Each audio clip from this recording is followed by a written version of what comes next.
And we are back. Black and a Half, episode number 142. 142. My name is Silas Lindenstein. I'm one of your hosts.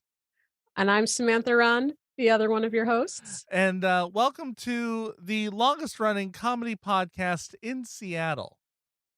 Probably.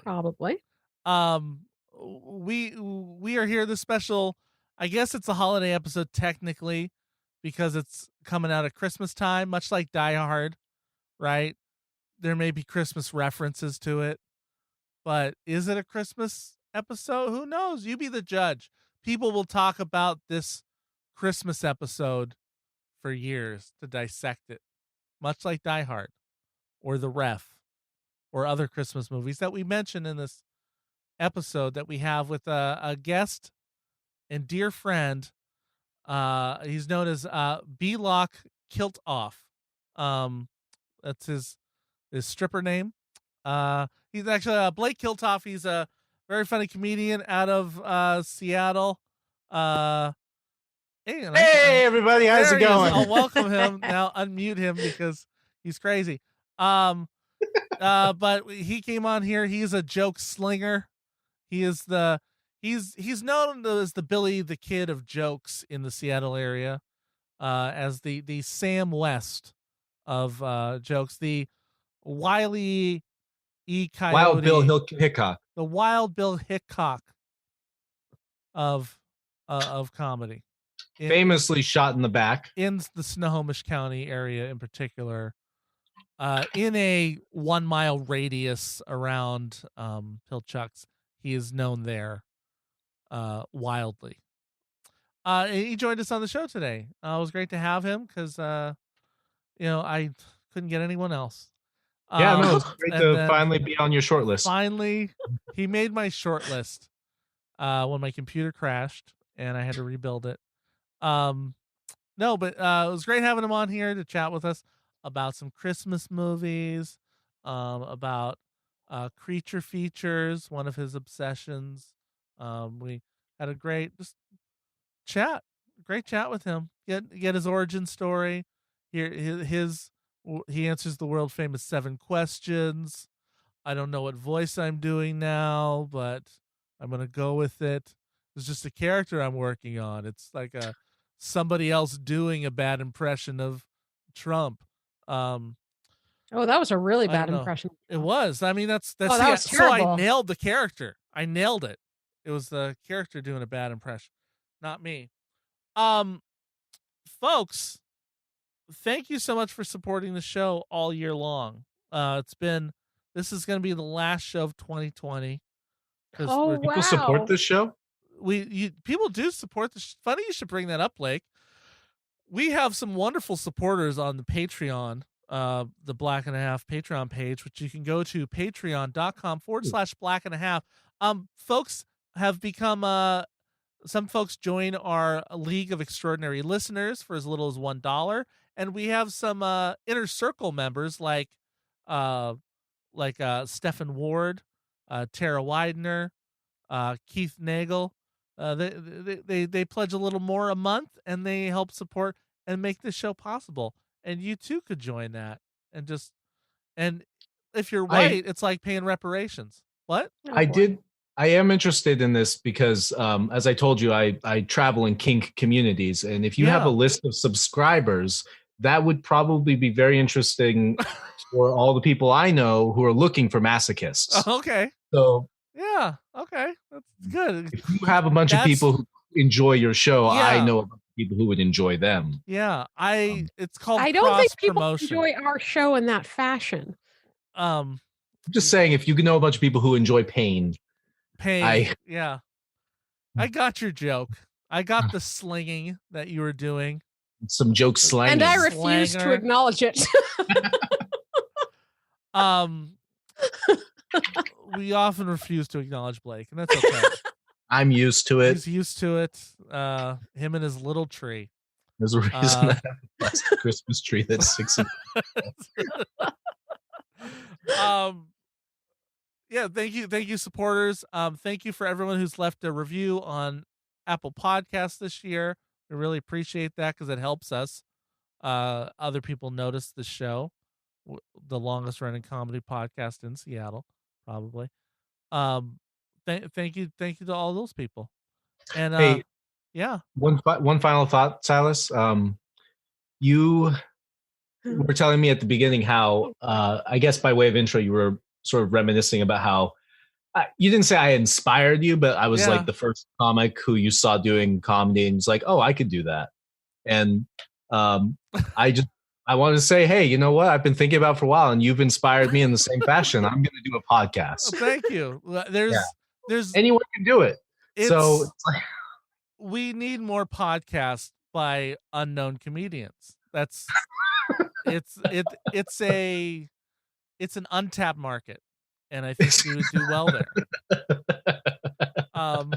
And speaking of 12 time, I want to thank our sponsors, one of which is a sister podcast to this. It's called You're Buying a Home with Silas Lindenstein. That is hosted by me, Silas Lindenstein of the boutique brokerage in Seattle. If you're looking to buy a home, actually anywhere in the U.S., go listen to this podcast at yourbuyingahome.com and find out everything it takes, a step-by-step journey into buying a home, hosted by me. And it's also brought to you by your brother podcast. I just had to, since you have your sister podcast. I was like, yeah. okay, I'll get a brother podcast. Beyond Technique with me, Samantha Rund. So that podcast you can check out for additional tips on performance skills. And I've got guests on there talking about that as well. And my coaching, Beyond Technique Coaching, if you're looking for a coach to help you with performance skills, voice, body, and mind, so you can bring more of your whole self to life and work for auditions, interviews, real estate scripts, improv, communication, relationships, all that good stuff. You can always reach out to me at beyondtechniquecoaching@gmail.com. Do you know, last week, I got a message last week from my brother who was listening to our podcast. And he said, after we were talking about this, about your techniques and acting, he said he thought his 15 years, 20 years of listening to professional wrestling promos has helped him become a better salesperson on the phone, just like how you talk to somebody. So, like, I just thought it was funny about where inspirations come from on how to be do something better at your job. Like, so hey, can I plug mine? I plug mine? In a second. Whether you can get your, become a better salesperson through wrestling promos or learn technique from Samantha Rund.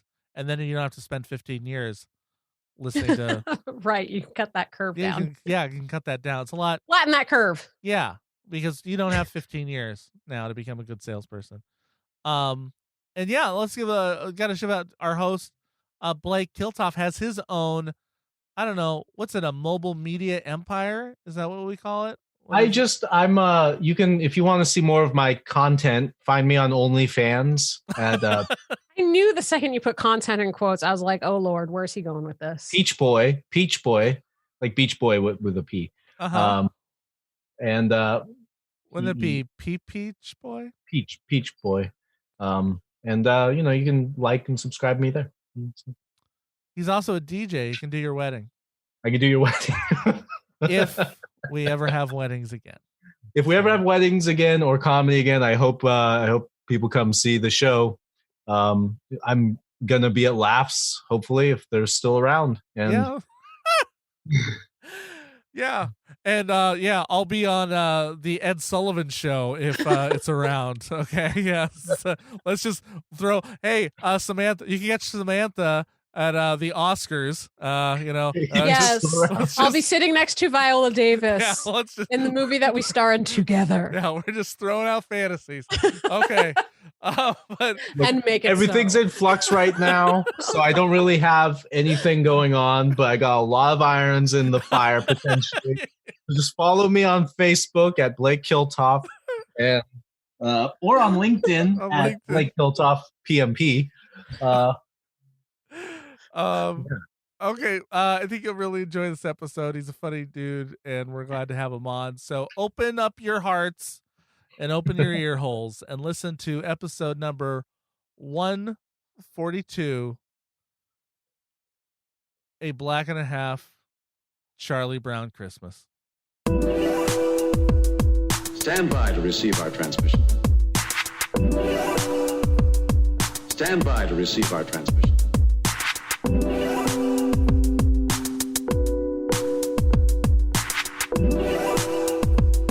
Stand by, stand by, stand by, stand by. Join us. Impressive. Fuzzball. Join us. Impressive. Join us. Impressive. Fuzzball.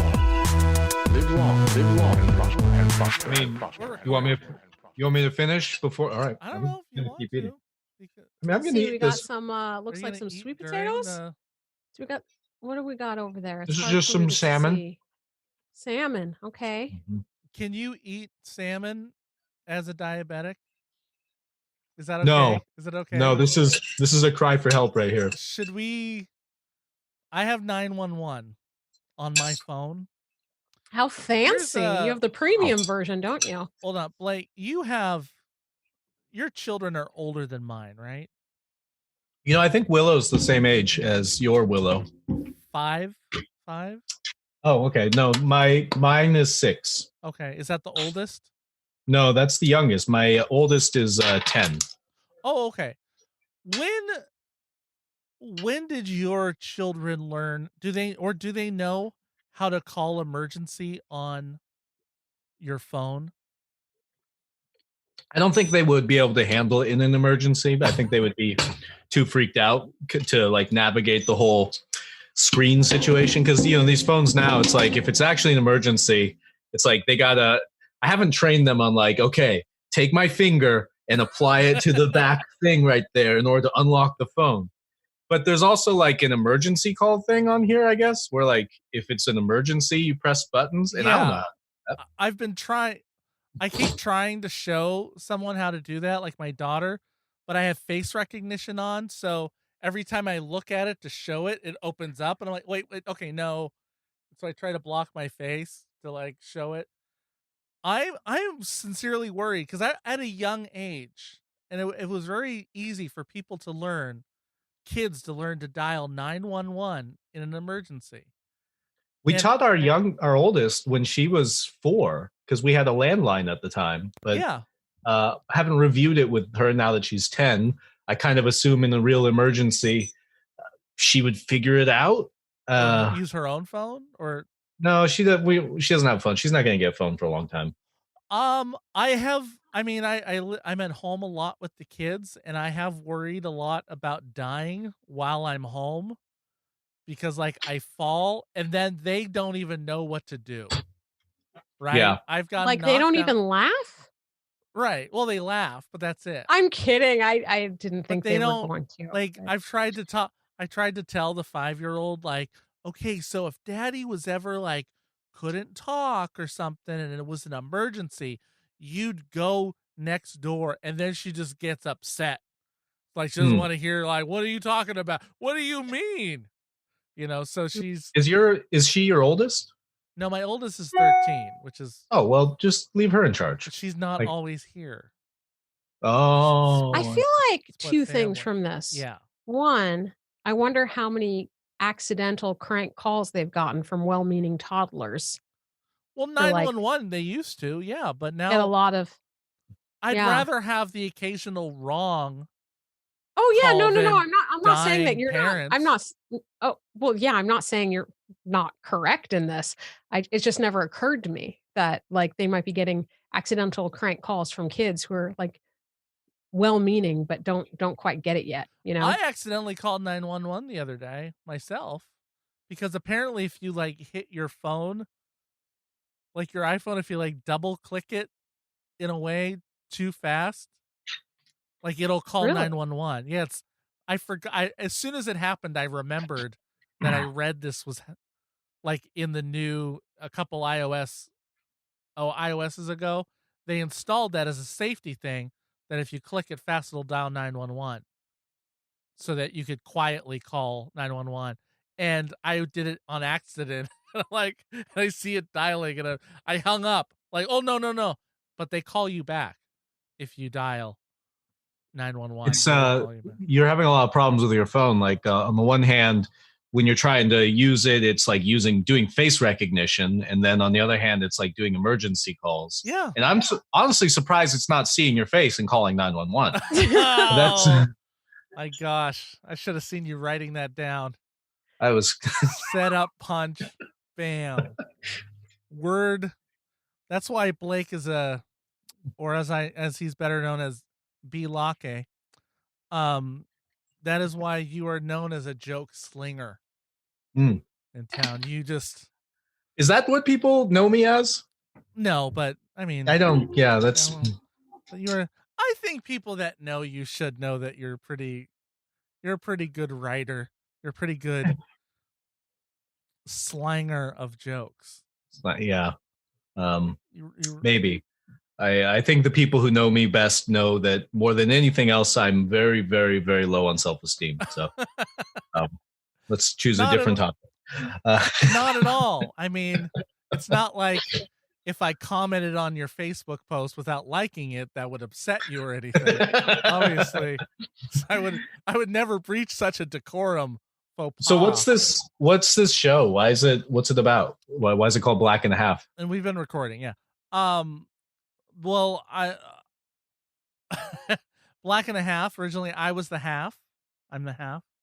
And then, it started with Manny Martin and I, and he was the black.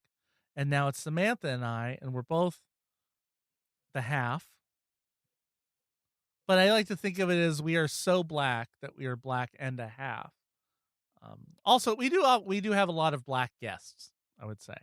So, kind of like Aisha Tyler's show, her old show, Girl on Guy.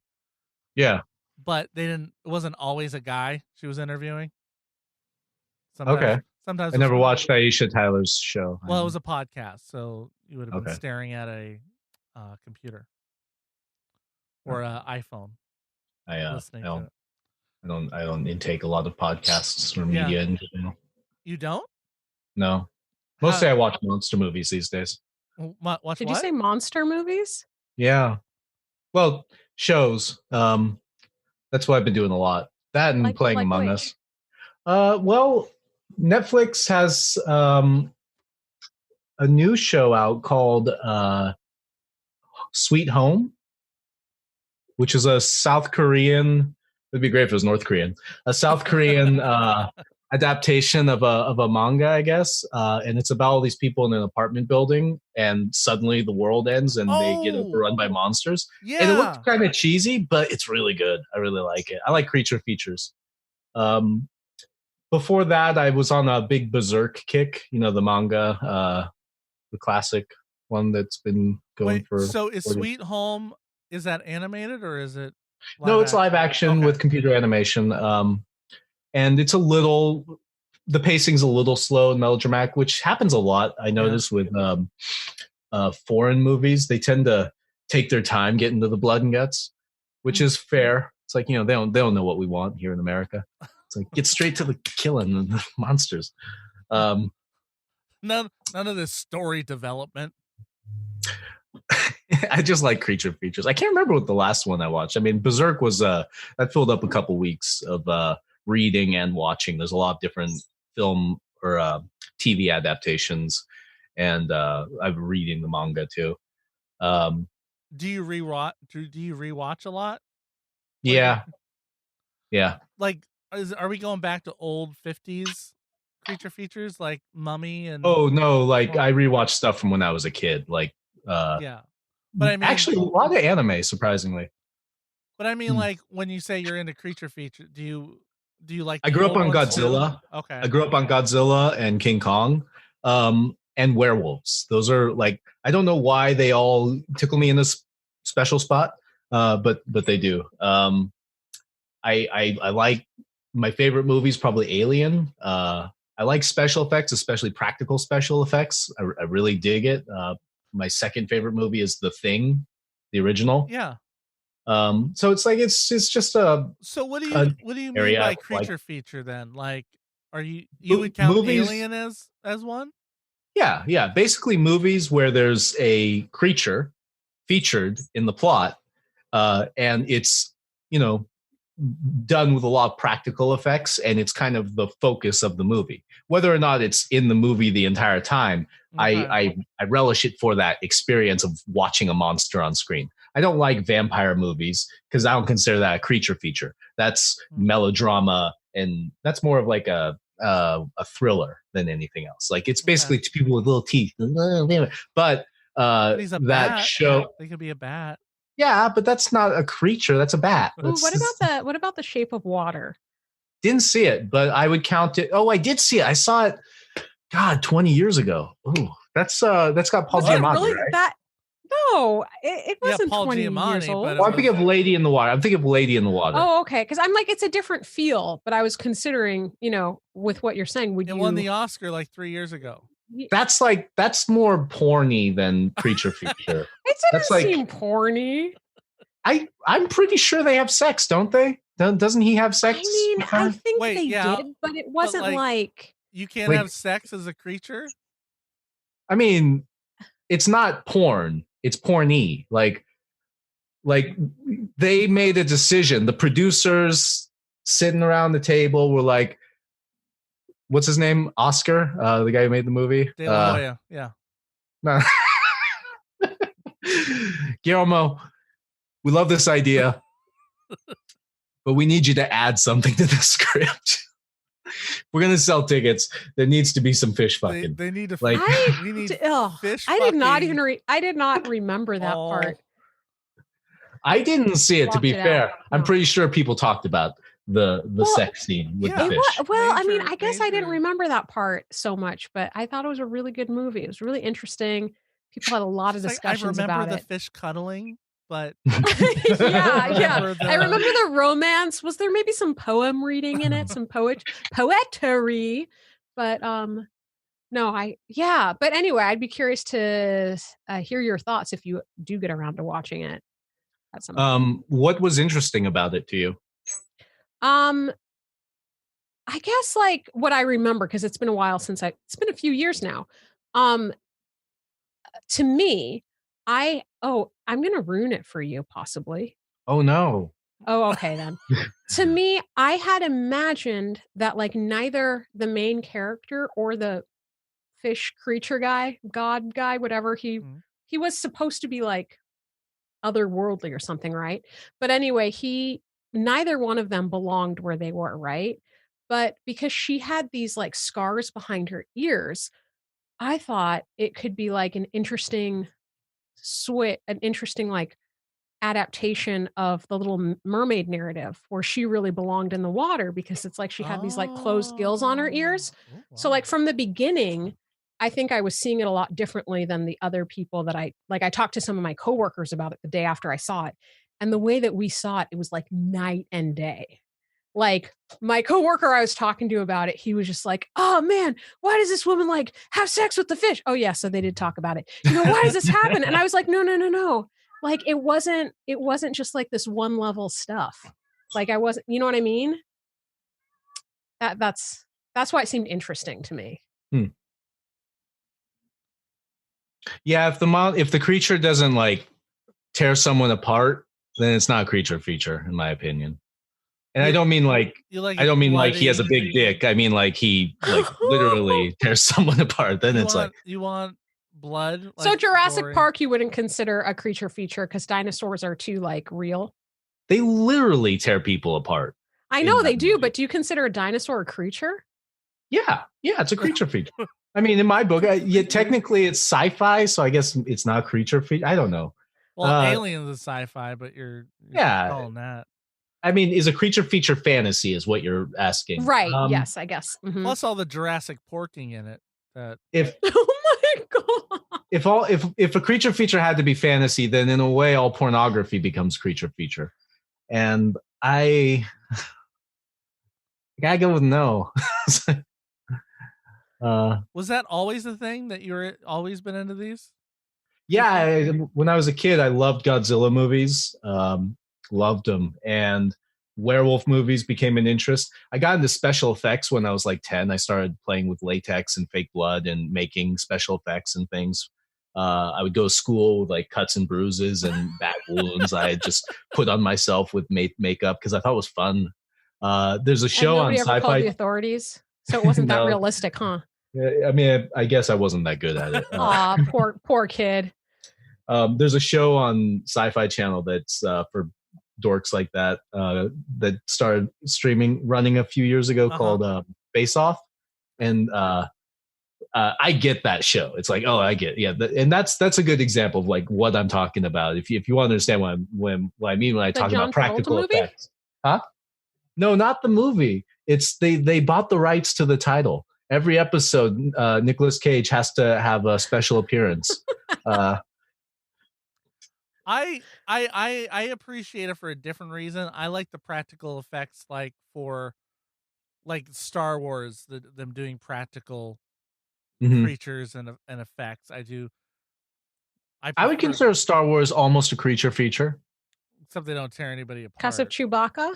I mean, Chewbacca threatens to tear people's arms off a lot. The first movie, he literally does.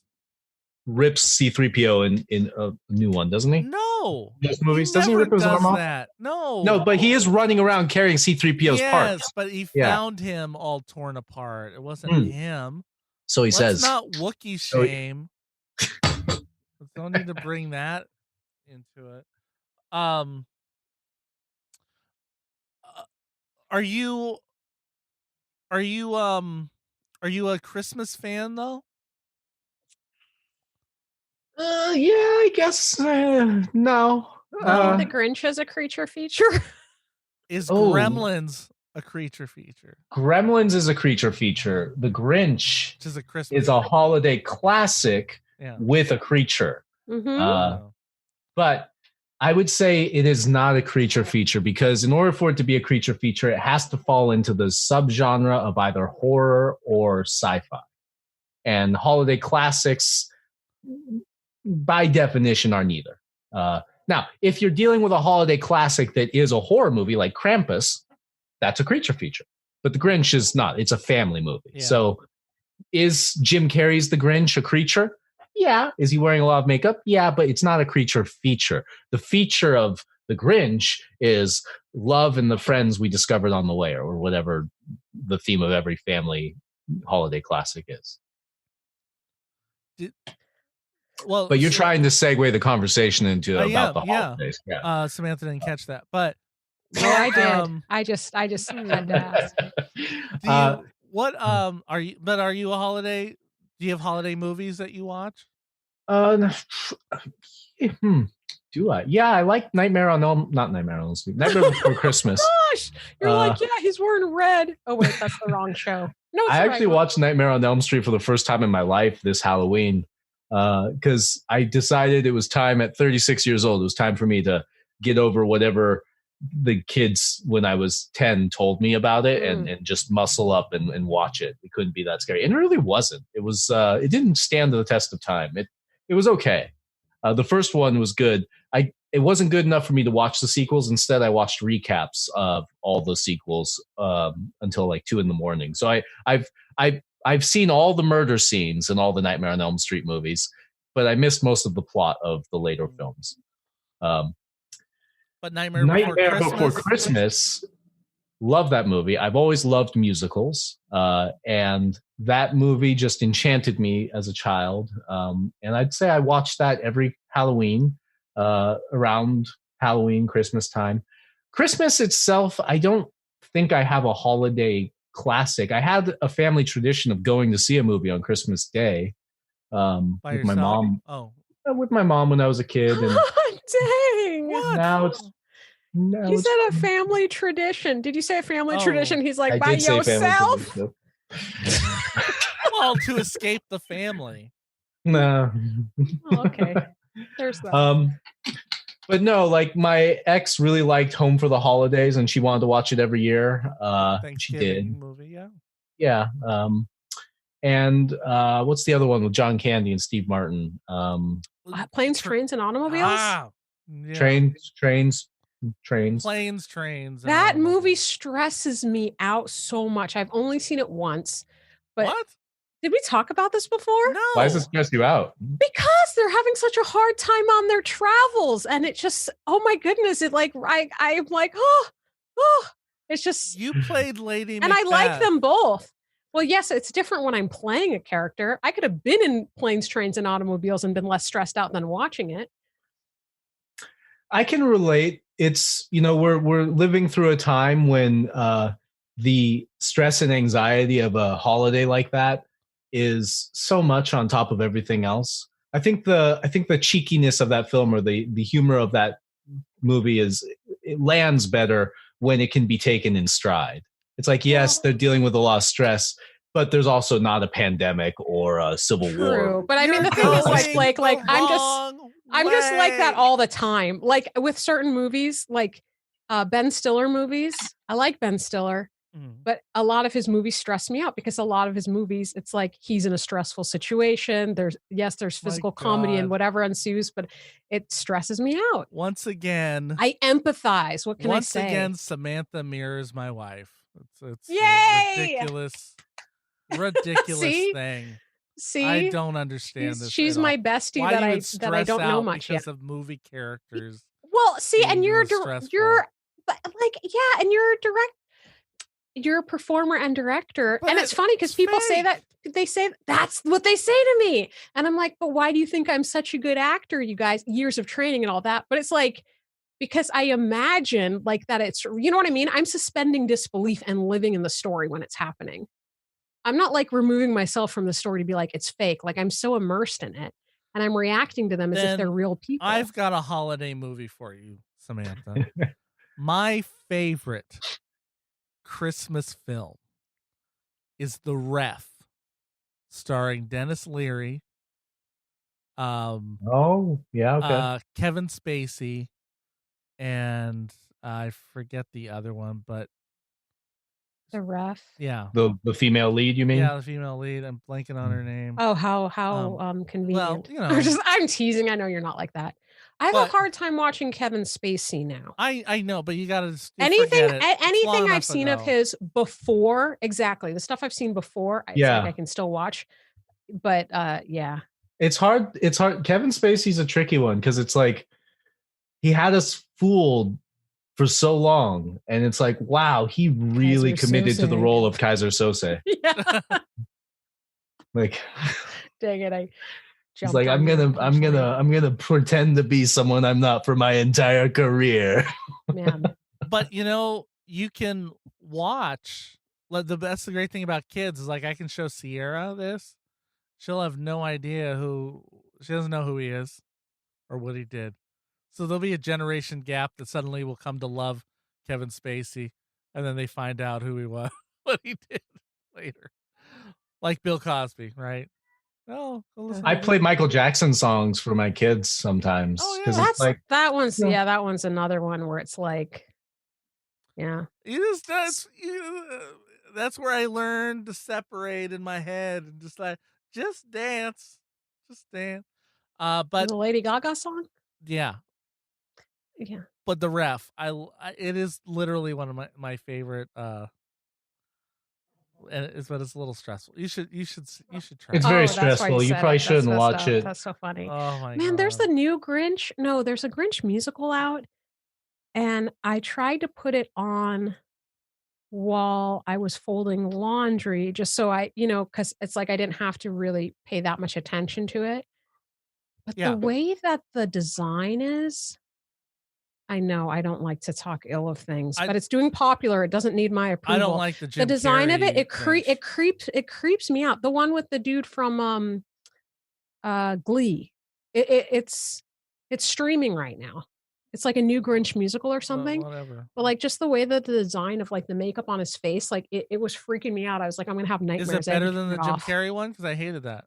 I don't think I saw the Jim Carrey one, but no, I should be a cartoon. Or wait, no, I think I did watch the Jim Carrey one, but no, Jim Carrey, the makeup on that didn't creep me out like something about it. I was like, ugh. I mean, heebie-jeebies. Well, sexy. It's not a. It's definitely not a creature feature. That's No. all I'm saying. Okay. Yeah. What, Samantha? You strike me as Make- someone who would really get into Christmas. Is that inaccurate? Oh, do I? How would you ever? Is that inaccurate? No. What? Yes. You're You're right. really into it. I love How Christmas. many Christmas villages do you have in your house? I don't. I None? don't. No. You know what? I'm about to get gifted. I have clients right now that I'm trying to find a house. And we were talking about, and I went to this one, we're showing this house that just had all this mix of design. And I was just like, and I said, this is so weird. This place is weird. It reminds me of when I was younger, I was trying to build a Christmas village. So I would buy pieces that were on sale, different places, but they weren't the same, brand. And so the scales were completely different, and I'd put them out and it just doesn't fit. And I was like, that's what this house is like. It's just random, wrong scale. And they're like, apparently the client, their dad used to collect Christmas villages. Well, like he used to collect a lot of things and resell them. He was like, before eBay, he understood value and stuff. Apparently what didn't grow in price was all these villages that he got that thought would go up, and they didn't. Yeah. And so she's gifting me, like, she has like 10 or 12 Christmas homes to give me. Oh, wow. Yeah. So I'm suddenly going to jump in because we started a Mickey Mouse Disney Christmas village. That's nice. With What's a Christmas village? What are you talking about? What do you mean? What do you mean? What are you talking about? I don't understand what we're talking about. Are you serious? Yeah. It's Is this like a basically thing a in your yard? creature-free Like zone. you're making a village in your yard? No, kind of in thing? your house. It's do like a little miniature houses, house, like and you make a miniature like, things. have that you ever are seen- Like in decorations. Beetlejuice? Like in Beetlejuice, he's got the village town that he's making a model of upstairs in the attic? Yes. But just Christmas? for Christmas. So sometimes you bring fucking it out. weird. You bring it out That's just weird, at dude. Christmas time. No, it's not weird. There's a whole industry around this. What are you doing? There's a whole industry around selling furry costumes too. Well, That's so weird. No. Well, it's similar. No. Some people just like to dress up like foxes or beavers when they fuck. No. So some people, like when they celebrate the birth of Jesus, they like to make a little village, a little town, and they decorate it with Disney characters. It doesn't have to be of Neverland, whatever he was born in. Nativity. The manger. It doesn't have to be. Oh, that. so it's like an extension on the nativity scene. Is that the idea? I don't know. It's just villages. It's what you have. It reminds me of train sets, how you would make like a big area for your train to go around, but this is just All year round. yeah. Mhm. That's the part that's throwing me. It's like if you have a hobby of like making a model town, okay, that's cool. It's a weird. That's a cool hobby. That's not too weird. It's just like it's extra fun. decoration. But That's you're all. not like snow globes. you're not spending a and- lot of time on it. You put them out like on a mantle or something. It's Just your little spend a minute and a half explaining to us how your collection is growing, implying that you not only have a collection, but that you're cataloging it. we just Like- Yeah, but started I it. feel like we're getting to the other most important part of that. Is it sounded like you were about to gift me one of these What? Oh, sorry. of your Didn't- extra 10 plus. Now we're getting to the client real getting point rid of right? Christmas. The real which is point giving of and is getting. my present from you, Silas. No, just kidding. I don't know what's going on. I don't know what just happened. No, I suddenly owe kidding. things to people. Oh my in goodness. debt. No, but for real though, nobody asked me about my Christmas movie. What? Oh yeah. What is it? Yeah. I thought we were- yeah. It's not. I'm just throwing it in there. No. What is your Christmas? movie? Charlie Elf. Brown Christmas. I was so close. Is there a real movie? though? Oh, Or what did no? you say? I said Elf. I guessed Elf. Oh, no, Elf too. I love Elf. Yeah. Yeah, I'm not Elf sure and I can Charlie Brown count Christmas. the Charlie Brown Christmas as a movie. Well, I mean, it's short, but it's It is a film. yeah. It Is is a Christmas film. class. It's a Christmas is classic. it over an hour? I don't It's, remember. I believe, 56 minutes. You know, it's a holiday classic. I never know with Blake if he just he can I play don't know something how long straight, it is. like I he don't can- see it. I don't see it every year. He could So he could just tell me it's and I'll believe. How him. long is Charlie Brown Christmas? Okay, it's 30 minutes. 30, Not bad. yeah, it's not over. Yeah, yet. I So it's thought not was it over thinking was. The I Great thought it was Pumpkin. shorter, but when you said that, I was like, oh, cool. Okay, guess I got to look forward to a little bit longer. But that's what it is right now. You Elf watch- and So the Charlie Charlie Brown Brown. Christmas. So I just watched. There's a thing on Netflix called the holiday movies that made us. Oh, yeah, yeah. I've seen Yeah. that. That. So it's I've seen a about few. they're I saw Home Alone and Elf. no. Well, this one is just about the holiday ones, and it's about No, I know, but I'm saying I saw those 2 episodes. Or there's the Christmas movies. Home Alone is a different one. That's movies that made us. This is Oh, okay. Christmas movies that made. And it's about Elf and Nightmare Before Christmas. Oh, Oh, so I Nightmare. saw the Elf one, but not the Nightmare.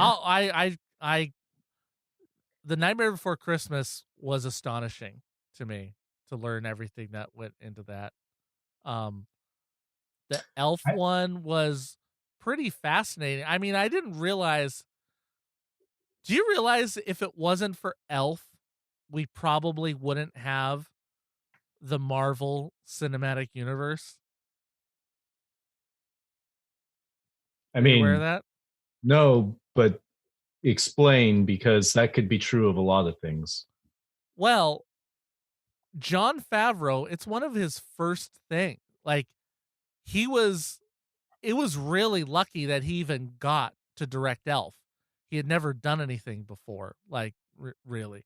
And someone convinced him to, Vince Vaughn convinced someone to give him a try on directing this. And it was the success of Elf that directly led to him being able to pitch doing Iron Man with Robert Downey Jr. and he pushed for Robert Downey Jr. If Jon Favreau had not stepped in there for Iron Man, it wouldn't have happened. Like, Iron Man, as we know, it wouldn't have happened. And without Iron Man and Robert Downey Jr., MCU would have never existed as it does today. Okay. Yeah. Yeah. That is our Is mascot. that a cat? Is there a telling cat? us- You're here, right? Yeah. So they're murdering a cat at Samantha's house right now, that you can tell from. He's not supposed to be in here when I'm recording. Yet But comes in all the somebody let him time. in. No, I was like, you keep him out of here when I'm recording. I don't want him going to the potty. I'm actually allergic to cats, so Yeah. I need to get that cat out of here. Just have Actually, the. I'm why gonna doesn't- ask him. The cat should Let's go see, into can the you come get- West Wing. Oh, yes. Samantha. Absolutely. I don't know why you would allow the cat in the East Wing at this time of day. I know. How So what here's can an I interesting say? thought. We're talking about Charlie Brown Christmas, Yeah. and I know. I hope I'm not divulging a secret or anything, Samantha. I know that Samantha's religious, or at least spiritual, and I imagine that the value of Charlie Brown Christmas, beyond it, the nostalgia factor, is the fact that it actually has a message around the meaning of Christmas. That's certainly something that my ex-wife brought up a lot. She's very religious, and I've found in other conversations with people who really value the Charlie Brown Christmas, they like the fact that the plot is very simple and innocent, and the moral of the story at the end is really to just sort of emphasize Charles Schultz's point that Christmas isn't about Santa Claus and Christmas trees. It's about the birth of Christ. And it just occurred to me as slightly ironic to realize that this vehicle for the message about the non-commercial aspect of Christmas is Charlie Brown, one of the only cartoon characters or comic strip characters to have a parade float in the Macy's Day Parade. Like we have an icon of commercialism telling us how I have a it's Charlie not Brown a Christmas holiday. tree in my living room. Yeah. That's. I'm glad that made you laugh, Silas. I thought that was funny. It's like, I do. I wrote it down while Samantha was talking. I was like, oh yeah. Do they mention? I haven't seen it in a while. Do they mention the birth of Jesus and everything in it?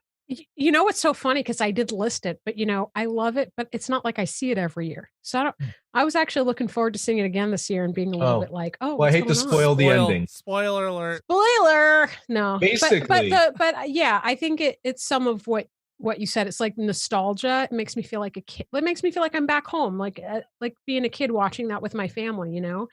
And then I just like, it's a sweet story. Mhm. Yeah. Did I tell So- you I played Charlie Brown in Good Man Charlie Brown in college? Believe it. I think you did tell me that. Yeah. It's cool. And everybody joked the whole time that the only brown guy was Charlie Brown. Oh. You got typecast. Isn't Yeah. that- I will say that was one of my most enjoyable roles because we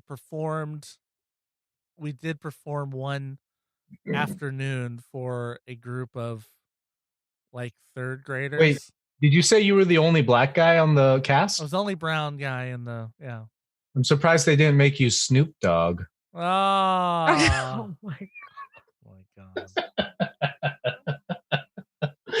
I- I could never do the number, actually. My voice wasn't good enough for the Snoopy role. Thanks. So the plot of Charlie Brown Christmas, just to recap, is it's Christmas and Charlie is depressed and all the kids are trying to put on a Christmas pageant and they have to get a Christmas tree for some reason and they get a really shitty Christmas tree.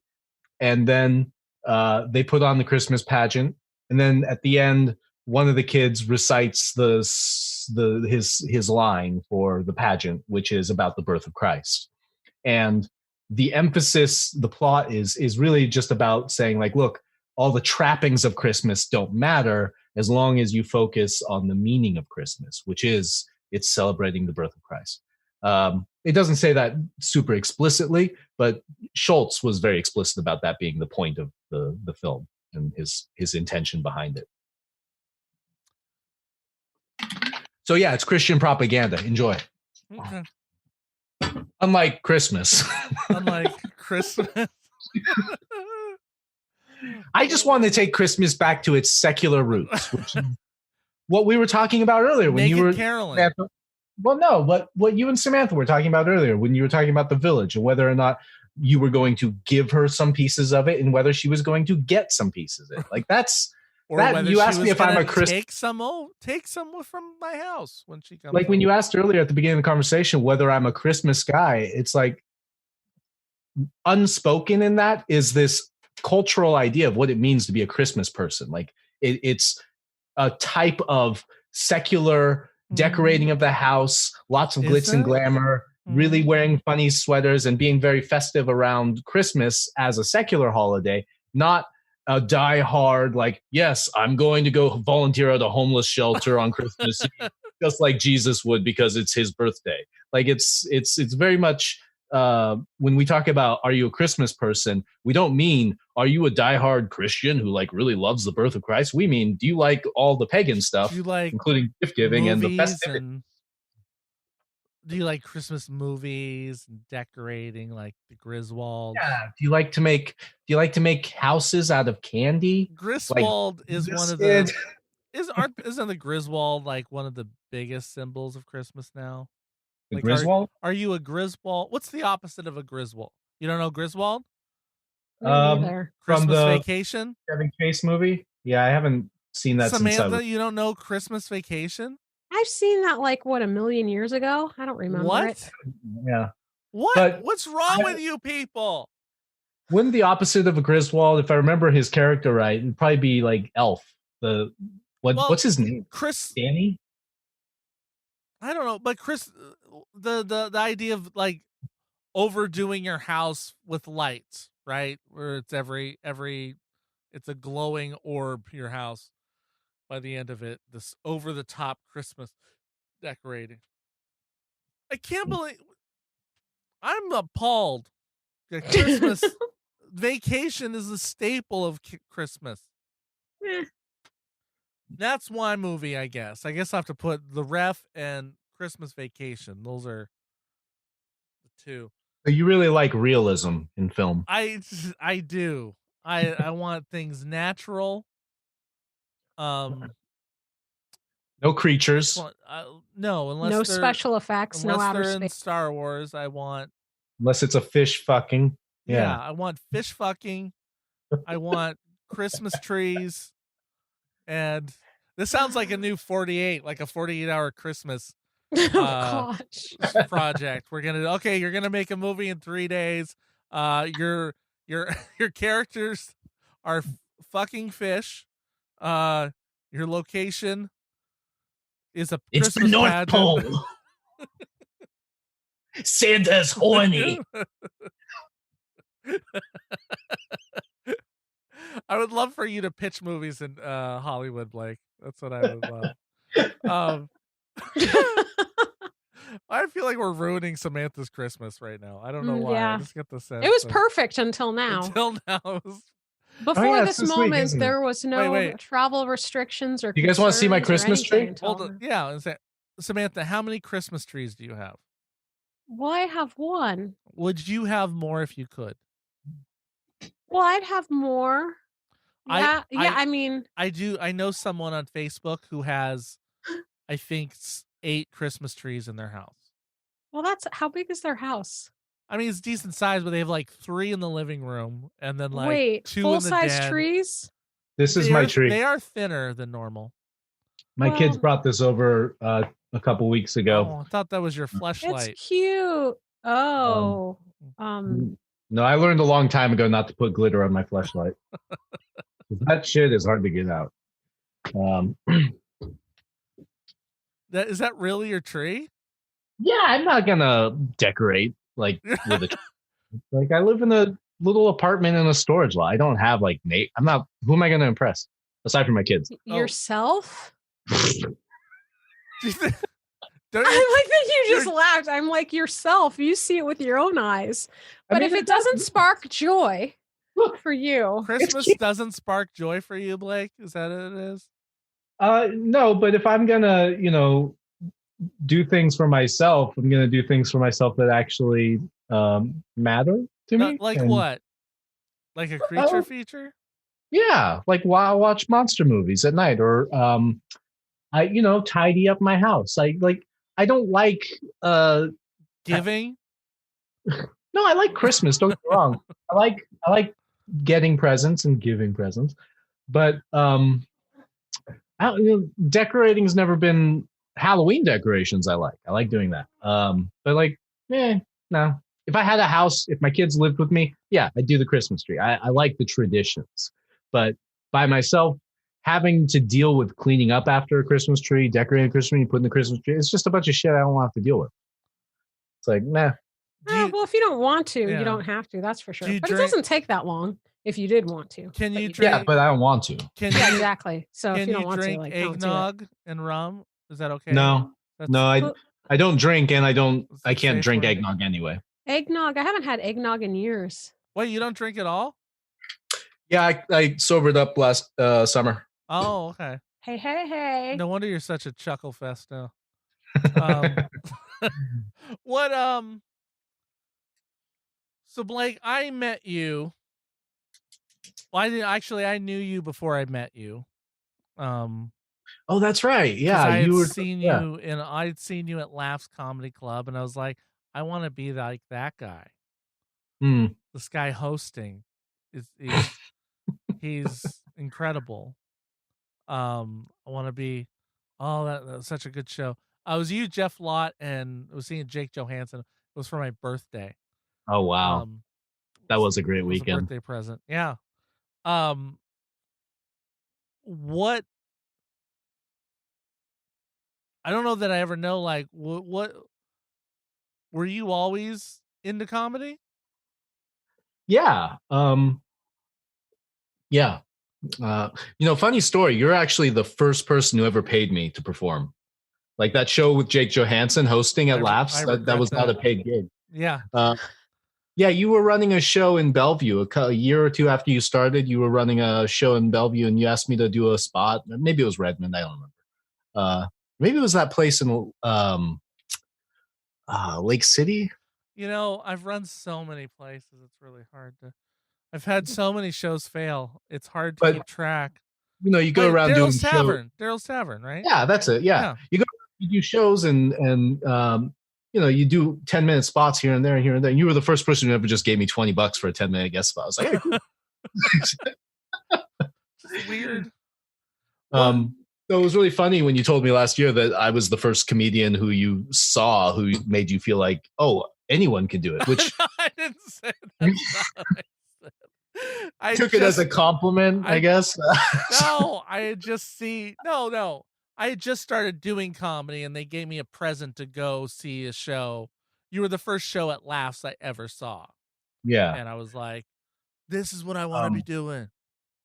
I got into comedy when I was a little kid. My dad, who I've always had a difficult relationship with, I guess, because we're very different personality wise. That was one of the things I can remember doing together that was just kind of good. Like we all enjoyed it. Yeah. Watching HBO, watching stand-up comedy. A lot of inappropriate stuff looking back, like things I wouldn't watch with my 10-year-old. But nonetheless, it's good. I remember the first time I listened to Bill Hicks, I think my brother lent me the CD, and it just kind of opened my head up to this like world of commentary. And the main thing is that I didn't think it could be a viable career or a viable option for me until after I'd finished college. Really not. I didn't even think of it. I still don't think of it as a career. I view it as a hobby because of the diabetes and the child support payments and everything. It's like, yeah, I'm never going to make that jump into like, I'm a full-time comedian. Because of diabetes? Yeah. Well, you need health insurance. I need health insurance. Yeah. I mean, I can't live without health insurance. I want to see the PSA from Blake. You know why people will tell you disabilities will never hold you back. They're lying. I have a dream that I'll never fulfill because of diabetes. Well, the dream is to be able to perform comedy for an appreciative audience. Okay. Well, that's sweet. I would like to be successful, but for me, I've had to just look at what that really means. Like in our society, we have this sort of implicit definition of success as being financially and famous, financially rewarded and famous. But when I spent some time really thinking about it, it's like, well, I don't see a viable path for me to do that while keeping both my kidneys. So what does comedy mean to me? Like, why do I want to do it? It's not because I want to be rich and famous as a comedian. I would like that, but really it's about self-expression. And this, by the way, is evolution of the art. Like I got into comedy I didn't even get to that part, but like, this is like, over the last few years, I've started to figure this out. So I'm not in love with doing comedy part-time. I'd love to do it full-time, but I'm content with doing it like as my side hustle, as the thing I do outside of work, because that's the world I live in. I can't move to Canada where they have free healthcare because I got kids, and I can't not have a job with healthcare because I have diabetes. Without a job in healthcare, even if I was buying like state-run insurance, I wouldn't be able to financially survive taking care of my health. Right. So it's like, it's kind of a middle path thing. As far as like how I got into comedy is because I was exposed to it early as in life, and I was always funny. Or at least I like to imagine I was. Oh, what happened? Diabetes. It's very traumatic. I went to college pursuing a sort of egotistical need to like get a degree and be intellectual. And in college, I discovered that intellectuals treated comedy very seriously. And that was the first time the door opened to me to realize that like I could satisfy this egotistical need to be serious and be academic with this innate need to be funny. And that, sort of led to a lot of studying of comedy theory. And this is all very dry and boring. And then I finished school, and then I moved back to Seattle, and I started going to open mics because I had studied a lot and had no practical experience, and I really wanted to see if I could be funny. And it took a few years for me to figure out that it would take a lot of work, and then a few more years, and then I finally started to get funny. And then the pandemic hit. So,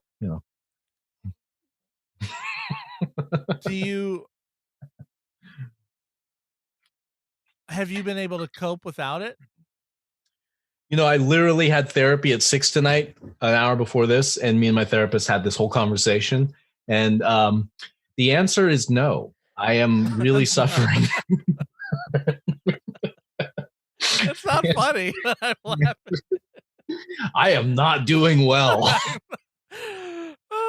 I'm laughing because that's how I feel sometimes. People are like, how you doing? I'm like, not well, but what am I going to do? I don't know. It's like,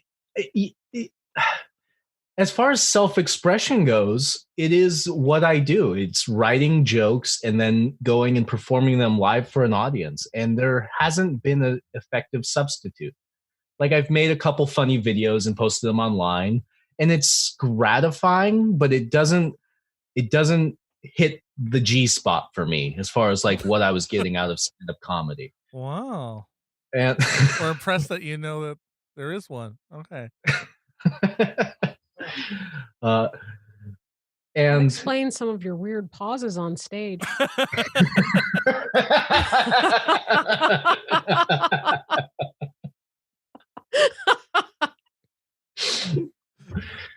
Nice.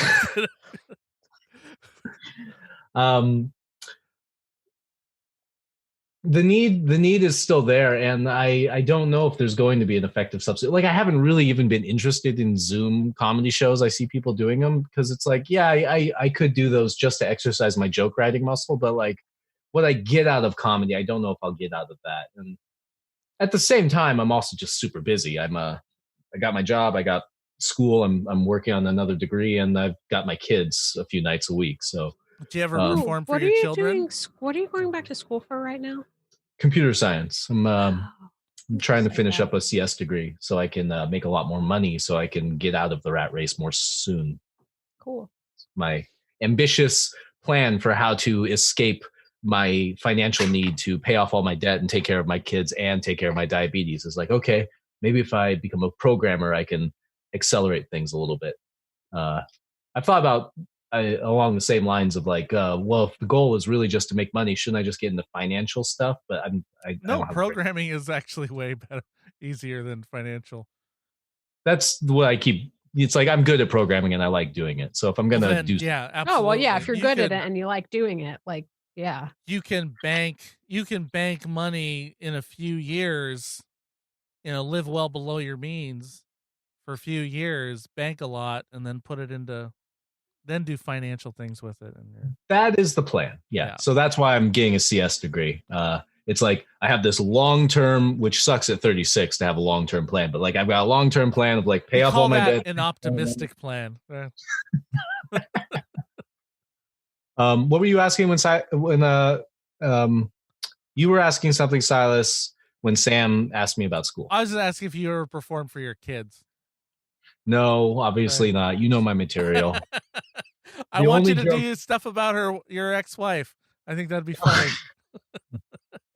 The only joke I tell my kids is the one I wrote for them, which is why, and I've only told this in the club once because there was a child in the audience. Why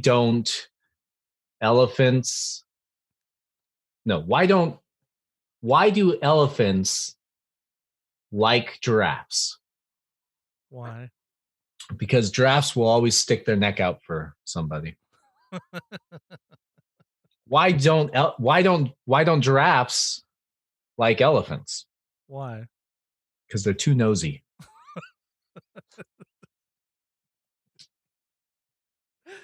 Oh, I enjoy it. They're good. Those are good. I'm gonna tell those are good jokes for kids. Those are good jokes for kids. I'm gonna tell my daughter those when I go off the air here. Yeah, go for it. Yeah.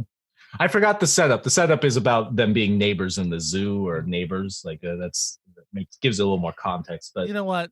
Cut right stick to their it. neck out, nosy. Stick their neck. That's all you gotta remember. Yeah. Okay, Blake. The first time someone comes on our show, we have 7 questions that we ask them. It's the Black and a Half world famous. What if it's the only time they come on your show? Or the last time? Then that's it. Then that's it. I'm okay. Just saying. Just wanted to make sure. if you're ever invited on again, we will never ask you these questions. That's what I'm saying. Okay. Yeah, the next time you're on, it'll be all about your favorite fish movies. Yeah. Which are your favorite Little fish Mermaid. fucking movies? Oh my gosh. I was keeping it clean, but What's that?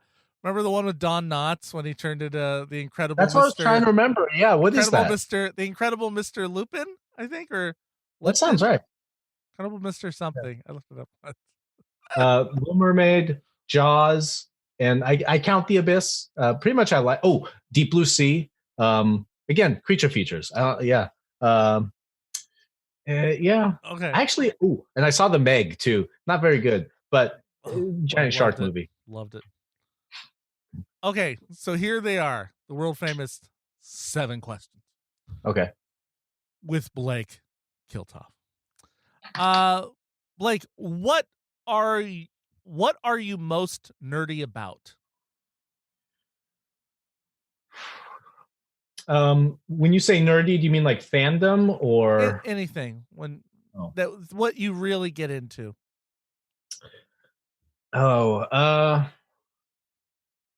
Yeah.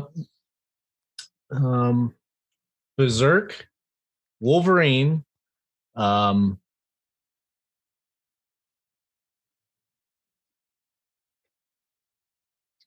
probably it.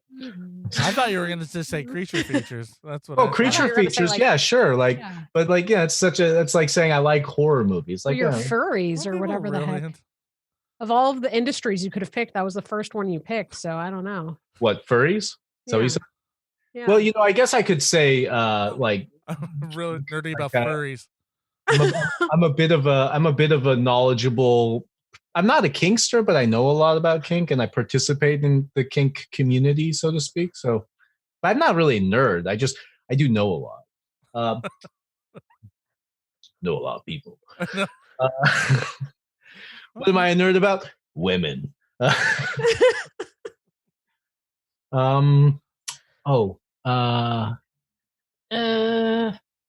Harry Potter. I used to really be in the Dragonlance books. I read all the X-Men, but Wolverine was really the only reason. Terry Pratchett, but not so much anymore. Yeah, really, I'm on a big Berserk kick this last year and a half, like buying fan stuff because I'm a fan, thinking about getting tattoos because I'm a big fan. But I've only recently become comfortable with the idea of being a nerd about something, in the sense of like I always felt like if I expressed my appreciation for something that there would be a sort of a level of poserness to it because I didn't really feel like it was okay. Again, self-esteem issues galore inside my it's like I've only in the last year gotten comfortable with the thought like, oh, it's okay for me to be a fan of something. I actually don't have to be like an uber fan in order to like wear a t-shirt that says I like something. It doesn't mean anything other than I like it. It's like, so, you're asking the question at a weird time because if you'd asked me like a year ago, I probably would have been like, nothing. Yeah. Don't like anything. Not comfortable telling you, but and Daft Punk. Huge fan of Daft Punk. Wouldn't say I'm a nerd in the sense of like knowledgeable, but definitely know their catalog. And DJing in general. I mean, obviously that's kind of a esoteric, and I'm pretty knowledgeable about it. So it's call me a nerd in that regard. Fleshlights. I can tell you a lot about fleshlights.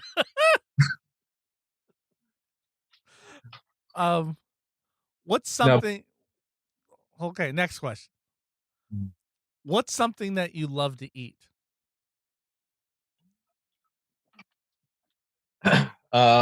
Ribs. Beef ribs in particular. Spare ribs, huh? I'm a big fan of beef ribs. It was a special treat my dad made many weekends when I was a kid, and it's like a comfort food for me. Don't eat them a lot. It's pretty rich.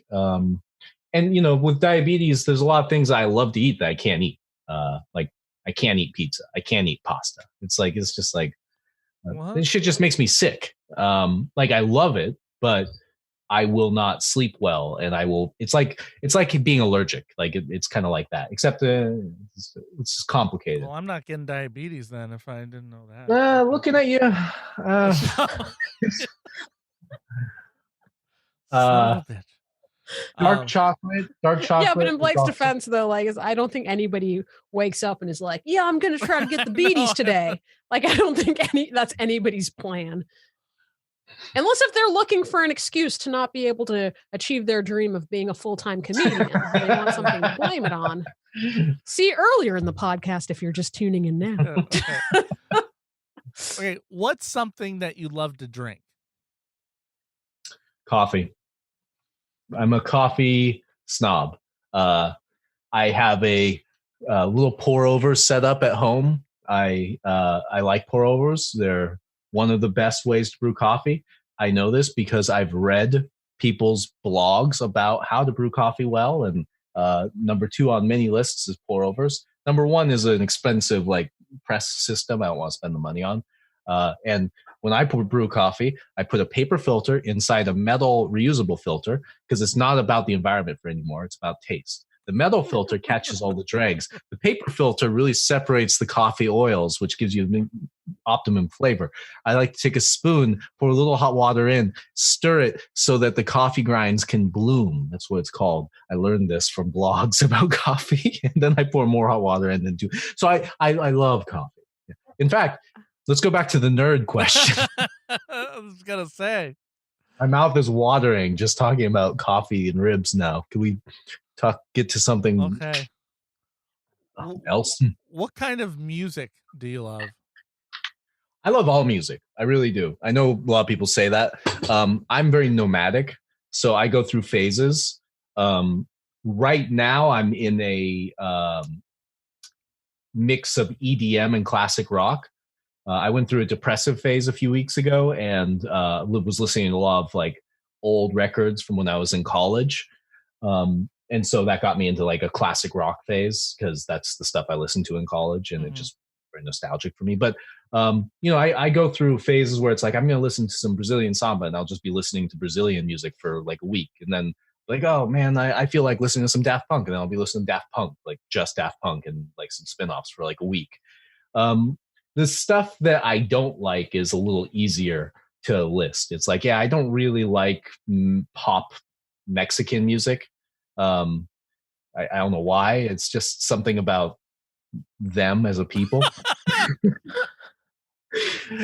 No, it's just like there's a lot of I shouldn't say pop Mexican music because there's a lot of pop music now. I'm talking about stuff from when I was in college, and I would hear in Santa Fe, and I would hear these songs on the radio of trucks driving by while I was walking down the sidewalk, and it's just I don't know how to describe it because it's like it's not samba, it's not I forget the words for different genres of Latin music, but it's like there's a lot of guitar and a lot of singing and not a lot else going on. I just didn't like it.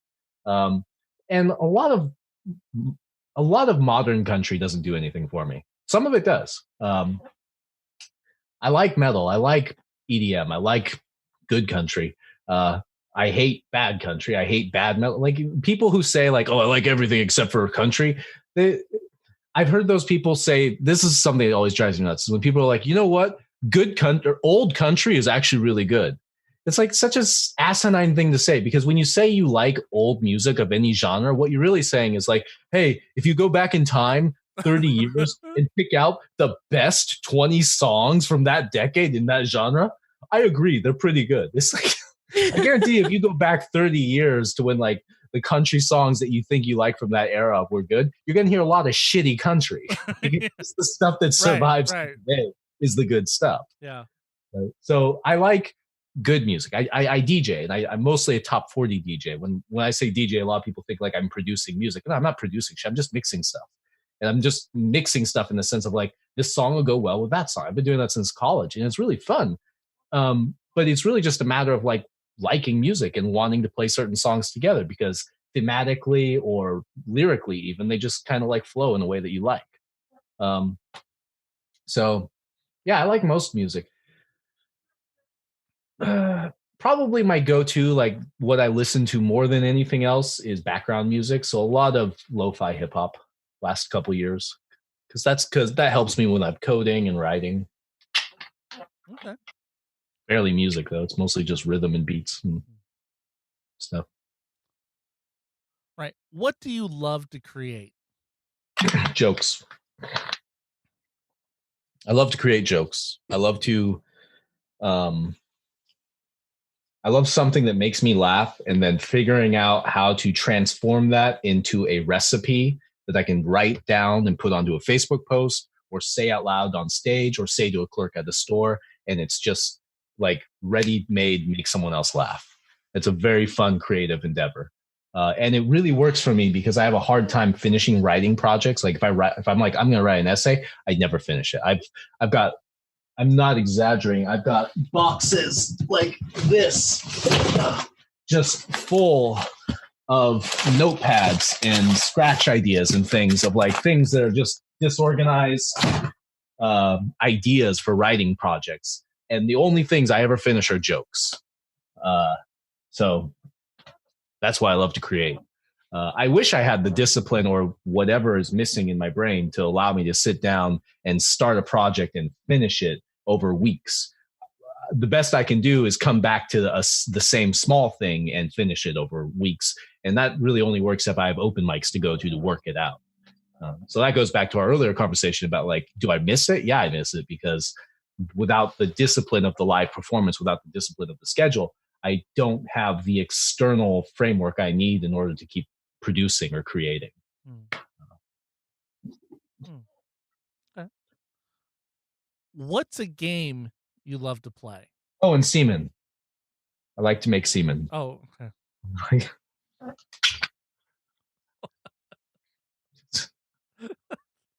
What's a game you love to play? Like in general, games, like video games? Any game, any type of game. Among Us. I really like I don't know what the word for it is. Samantha, you might know. What do you call it when you are pretending to be something that you're not, but not acting, like, you know, as a game? Like playing characters. Playing with puppets. Is there a word for that in general outside of the profession? Oh, like puppetry? No, not just puppetry. Like, you know, like if you like to talk philosophically about I thought the you were reason setting for me up to say something sexual just based on No, all of throughout the episode. It's like our dirtiest episode, our Christmas episode. Oh, sorry. So anyway, okay. Am I too blue for you guys? I So- apologize. No, I mean it's what it is. It's just that's why I was like, what are you something. trying to set me up for? Okay, so What do you call real it? talk. We can redo it. We can start over and do the call. No. So, but you're talking about like you want to do the voices for like puppets and like basically character work, but it's like being expressed by some. Like when I'm with puppet or my something kids and- and I'm Mhm. playing and stuff, like I will do act outs a lot. When I'm Oh, with like friends and stuff, I like to do improvising? Role playing? Role playing. Improvising? role playing. That's, I think, the word I was looking for. Ah. Improvising, yeah, that goes hand in hand with it. I like playing games that involve role playing. Yeah, I like role playing games in general. I don't like playing a lot of online games like World of Warcraft. I've never played it, but I grew up playing role playing games. I grew up playing not Dungeons and Dragons, but a ripoff called Rifts, and I started playing online games like Dragon Realms when I was a teenager, and I played them up until I was 18, and I left for college, and then I quit. And I've never really gotten back into online role-playing games, but I really love role-playing games like God of War and Witcher, and playing Among Us is a lot like that too, because you basically get together with a big group of friends, and it's, on the one hand, it's like, who stole the cookie from the cookie jar? Was it me? No, it was me. It was you. But on the other hand, it's also like you're straight up just playing innocent when you're innocent or guilty, and it's like I like that. And it's also, that's the kind of play I do in general. Yeah, I really like role playing. I like doing characters. I have 2 puppets. One's a pig, one's a rat. Surprised you guys didn't ask to see them today. Frankie and Hamilton. And I've had Frankie the rat since Moss was 3. And he's a whole character. Like, I don't even know what he's going to say. He is very much, he kind of worries me sometimes, like how much of a personality I've given him. Like, he's very inappropriate for one thing. And it's like, I worry that he's going to say something inappropriate to my kids. Hamilton is new. I got Hamilton and Edmonds last spring. And I still haven't decided if Hamilton's a boy or a girl. They are confused themselves. You don't know sometimes for a while. But like I really enjoy that kind of play of like just having a character who I'm doing either with my voice, or sometimes if I want to annoy my kids or play with my kids, I'll be a character. I'll be super slow man, who is a character I made up to annoy my 10-year-old, and it drives her crazy. I love it. I wonder why. Okay, I am interrupting you for a second because I have to find out. Do you have before, like everything was shut down, do you play a One Night Ultimate Werewolf? No, but that sounds awesome. Yeah. Okay, you guys, when things are safe again and we could gather again, we have to do a One Night Ultimate Werewolf game night. Is it like a board game? Just board games. Yeah, it's like a board game, but like really with just cards. And so depending on how many people you have playing, there may or may not be different roles. So I think the least you can do might be like with 4 people. And in that case, you'd have like 1 werewolf, 1 or 2 villagers, and there's like a troublemaker or soothsayer or troublemaker and robber. But anyway, basically they boil down to 2 teams where you're on the villager team or the werewolf team. And the werewolves try to get, oh, hey, and you love werewolves too. What? That's right. Mm-hmm. So the werewolves try to pretend that they're villagers, and they try to get a villager killed.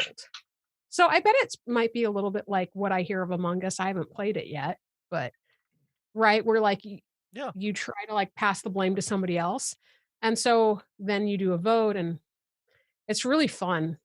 Yeah, I love games like that. We started playing a card game when I was in high school called Mafia, I think, which I think most people have played, where it's like it's the same idea of like one person is the killer, and you pass out a deck of cards, like whoever gets the ace of spades is the assassin, and no one looks at each other's cards. And we played a very simple game of like our version of Mafia. You sit in a circle, and if you're the mafioso, you can kill people by winking at them. And everyone I remember that. We did that in acting class or whatever. Yeah. Way back in like high school or middle school, right? Yeah.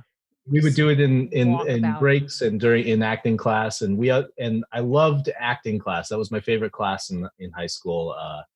We would do a lot of improv games. He didn't tell us they were improv games, but like, as a student of comedy, it's like, oh yeah, I know what a herald is because he had us doing heralds all the time. And so forth. So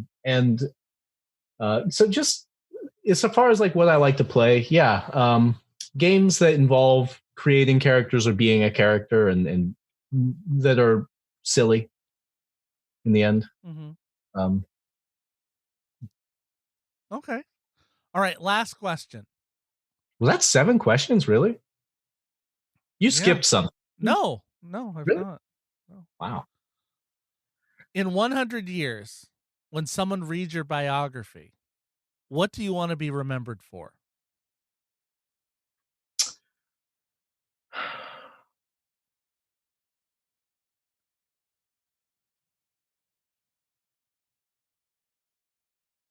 Are you implying I'm going to be dead in 100 years? Yeah.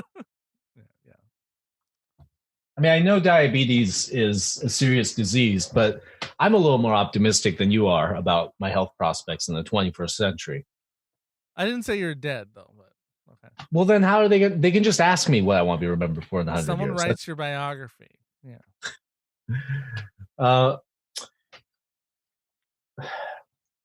I would like to be remembered for writing something that was funny and profound in a way. Like, as far as like career goals or aspirations, my desire more than anything isn't to be a stand-up comedian. It's rather to be a humorist. I view my comedy as a way of expressing views that I have on the world, and I want to eventually be able to figure out how to write them down in book form, or maybe the mode of expression has evolved past books, and books are really just an artifact of the past. But whatever it is, I don't think stand-up is necessarily it. I don't think that's the final form of my comedy. And so when I think of like who do I aspire to be like, in terms of like bodies of work, Mark Twain and Will Rogers, these people who like wrote a lot and did it through humor and comedy, but also had a profound impact on the world around them. That's what I would fantasize about for my life. Wonderful. Yeah. What about you? That's it. That's not. No, that's our time. That's all the time we got today, folks. Yeah. And now a word from our sponsors. What happens if we go over time? Blake Kiltoff, thank you so much for coming on the show. Thank you, Silas, and thank you, Sam. It's great to see you guys. You too. And people can follow you on Facebook, I imagine, not Twitter. Are you on Twitter? No, I'm not on Twitter. I don't really post anything anywhere except Facebook these days. Yeah, feel free to comment on his posts. Just you don't have please to like them. You don't have to like honestly, them. I don't care if you comment. Just like my shit. That's all I need is more likes. Some validation. I produce shows when there's not a pandemic. So if you follow me on Facebook, you'll see my shows that I produce up in Snohomish County. Hopefully once things pick up speed again, I'll start producing more shows and muscling into Silas's territories down south and Seattle and you can things. Have them. Take it. Whatever. I mean, ideally I'll be moving to Seattle someday once I get a great job and I can afford it. But for now I'm in Snohomish. And then you're going to leave those damn Snohomish shows in the dust. You got bigger fish. You're like, I can do Capitol Hill now, baby. I'm out of here. Awesome. Well, Merry Christmas. Merry Christmas. Happy holidays to all. And to Happy all. holidays. And to all a black and a half. Stand by to receive our transmission. Stand by to receive our transmission.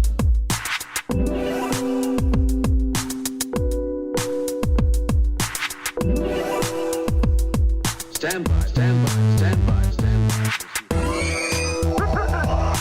Join us. Impressive. Fuzzball. Join us. Impressive. Join us. Impressive. Fuzzball.